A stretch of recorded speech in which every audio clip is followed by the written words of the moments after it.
So a lot of people are playing Oblivion Remaster now. It came out a little over a week ago and I'm having a really fun time going through the game again. And you guys know me, I'm a big fan of the Elder Scrolls. Skyrim, my favorite game of all time, and now it's really fun to play Oblivion once again. And now the question is, where does Elder Scrolls 6 fit into this? Well, I thought this is the perfect time to talk about the Elder Scrolls 6 because I do believe that the marketing cycle for that game already has begun and people don't even realize it yet. So, as I mentioned previously, the Oblivion Remaster is out and people are nostalgic and having a lot of fun playing it. And believe me or not, I believe this is part of Bethesda's Elder Scrolls 6 strategy. Now is the perfect time to re-engage with a classic that people played when they were young, so they can reignite that love for the Elder Scrolls after they've been burned with Starfield and the Starfield DLC, and I'm not even gonna mention the Fallout 76 launch. So when Microsoft wanted to get Activision, we also had a few leaks for Bethesda Game Studios, and we actually got this beautiful timeline here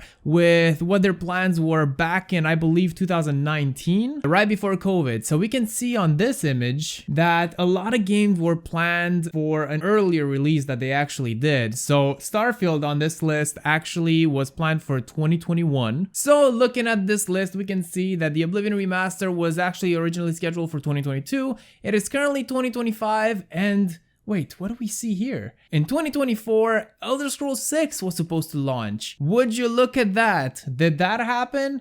Obviously not. So just taking a look at this league, we can actually get a pretty good idea as to what is to come in the future, because nothing here, to my knowledge at least, has been cancelled. It's just been pushed by 2.5 years, more or less. So using this as a reference, we can also say with pretty much utmost certainty that the Fallout 3 remaster is also gonna come fairly soon. We also know that there's gonna be a ZeniMax Online game that is speculated to be Project Kestrel on the list here. So if everything lines up perfectly, we can deduce that the Elder Scrolls 6 is either gonna come out next year or in 2027. And I would say that 2027, at least in my opinion, is a more safer bet. Some other titles would include Ghostwire Tokyo 2, which honestly, I don't think is gonna happen because Tango got shut down a few years back and then they got bought by another company. But that one really hurts. I'm just gonna go on a little tangent here and say that Ghostwire Tokyo is one of my favorite games from Bethesda Softworks, not including BGS games. And it really hurts that Tango was hit that one dark day, and I really doubt that the sequel is gonna come out. And if it does, it's definitely not gonna be made by Tango because Tango was bought with Hi-Fi Rush and they actually left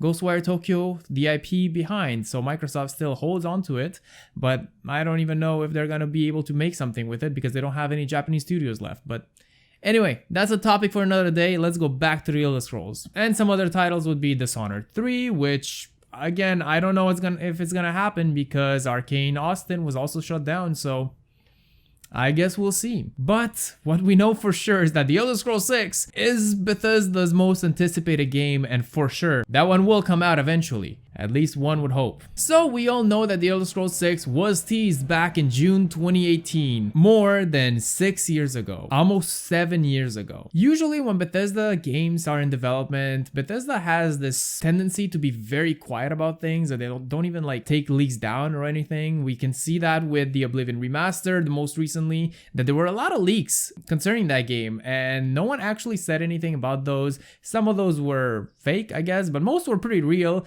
and Bethesda didn't say anything. They still went on with their plan and shadow dropped it whenever they wanted. And this was a thing back when Fallout 4 was not even announced yet. People were speculating, leaks were going crazy, and Bethesda just one day at E3 decided to just, well, they didn't shadow drop it, but they announced it then. So the combination with the time that's passed since Starfield and the Oblivion Remaster being released, I can kind of conclude that the Elder Scrolls 6 discussions are gonna happen pretty soon. So Bethesda was very public when they said that the Elder Scrolls 6 is in production. They did also release a little section during the Fallout 76 documentary with Shirley Curry that is going to be an NPC in the game. So we did get a little glimpse of that in that documentary, but nothing more concrete. And even the fact that people are leaving, more people are getting hired, and Todd's recent interviews also suggest that it's coming. So because of Starfield, everything's been pushed back on the timeline. Todd Howard even said in one of his interviews that they haven't found the fun in Starfield until 2021 or so. And that's when the game was originally supposed to get released. So just imagine what the game looked like back then. It did get released in 2023. So because of that launch, everything got pushed back and Elder Scrolls 6 could have moved forward until Starfield was completely done. And we all know that there's another DLC, Starfield Starborn, probably coming out at the end of this year. Before a Bethesda game, they usually never really say anything. Todd has said on many occasions that he would like to keep the time between the announcement and the release of a game as short as possible. Ideally, for him, he would say it would be about a week. I really doubt that the Elder Scrolls 6 is gonna get a shadow drop or something as short as a week. It's probably gonna be at least a month since Summer Game Fest to the release that it's gonna be. But what we know is that they usually don't talk about a game before it's almost ready. Starfield was the only exception. We actually got a lot of confirmations for that title, and it was probably due to the acquisition from Microsoft, because probably Microsoft was in charge of a lot of decisions that were being taken